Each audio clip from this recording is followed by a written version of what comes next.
नमस्कार विद्यार्थी मित्रांनो, पोलीस भरती संदर्भात अपडेट असा आहे की बघा, बहुतेक विद्यार्थ्यांच्या मनामध्ये जे डाऊट होते, जे काही सर्टिफिकेटचा विषय चालू होता, जो काही जागांचा विषय चालू होता आणि त्या सगळ्या गोष्टींवर मित्रांनो विद्यार्थ्यांनी अजून फॉर्म भरले नाही आहेत.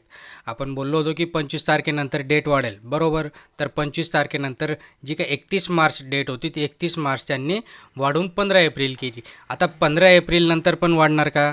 तर मित्रांनो 15 एप्रिलनंतर डेट वाढू शकणार नाही, कारण की ऑलरेडी ते बोलणार आहेत की आम्ही 31 मार्चची 15 मार्चपर्यंत डेट वाढवली, तरी विद्यार्थी जर फॉर्म भरत नसतील तर मग याच्यात आमचा काही दोष नाही, असं ते स्पष्ट सांगू शकता. आणि त्याच्यामध्ये आचारसंहिता असल्यामुळे त्याच्यामुळे ते जास्त काही त्याच्यावर काम करणार नाही. ते फक्त आता डिक्लेअर झाली आहे भरती, एकदाची डिक्लेअर झाली, डेटसुद्धा वाढवली गेली. तर मग आता विद्यार्थ्यांच्या मनामध्ये संभ्रम असा आहे की कुठे फॉर्म भरायचा. बहुतेक व्हिडिओ तुम्ही बघितले असतील, यूट्यूबवर खूप काही व्हिडिओ बघितले असतील, मित्रांना विचारलं असेल आपल्या मित्रांना विचारलं असेल की त्यांनी कुठे फॉर्म भरला, त्यांनी फॉर्म भरला म्हणून मग आपण तिकडे भरायचा नाही. स्वतःचं ॲनालिसिस आपल्याला करावं लागणार आहे की आपल्याला कुठे फॉर्म भरायचा आहे आणि कुठल्या जिल्ह्यामध्ये आपण कॅपेबल असणार आहे. आपल्या कास्टनुसार, आपल्या पोझिशननुसार तिथे जागा आहे का? जर जागा असेल तर नक्कीच आपल्याला तिथे फॉर्म भरायचा आहे.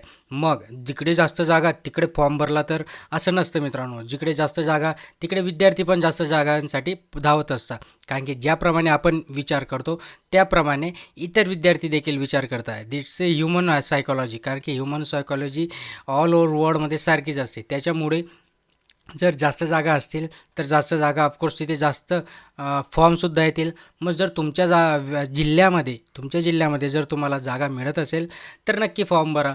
तुम्हाला चांगला कॉन्फिडन्स आहे, चांगला अभ्यास झालेला असेल तर नक्कीच आपल्या जिल्ह्यामध्ये फॉर्म भरा. बघा 50% जे मागची ज्यांनी भरती केली असेल किंवा आता नवीन अजून भरती, याच्यामध्ये जे मागचे विद्यार्थी असतात ना ते स्वतःच्या जिल्ह्यासाठी प्रेफरन्स करतात, कारण की त्यांना तिकडचा अनुभव येऊन गेलेला असतो की तिकडे जाऊन एवढे फॉर्म असतात, एवढे विद्यार्थी देखील तिकडे येत असतात आणि काही निभावं लागत नाही. आणि म्हणून मग ते आपल्या जिल्ह्यासाठी प्रयत्न करतात आणि सिलेक्ट देखील होता मित्रांनो. अशी खूप उदाहरणं जर आपण बघितले मागची, तर त्यांनी आधी तिकडे फॉर्म दिले, नंतर इकडे एक्झाम दिल्या आणि त्यांचं सिलेक्शन झालं.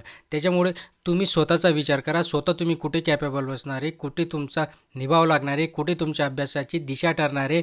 कारण की आपलं पोलीस भरती म्हटलं म्हणजे जिल्ह्यावरचे पण क्वेश्चन त्याच्यामध्ये विचारता आणि आपल्या जिल्ह्याची माहिती आपल्याला तिथे असते. ग्राउंडची पण आपल्याला चांगली माहिती असते, आपल्या आजूबाजूचेच लोक तिथे असतात जे काही भरती कंडक्ट करण्यासाठी. त्यामुळे जर प्रेफरन्स असेल तर जिल्ह्याला द्या.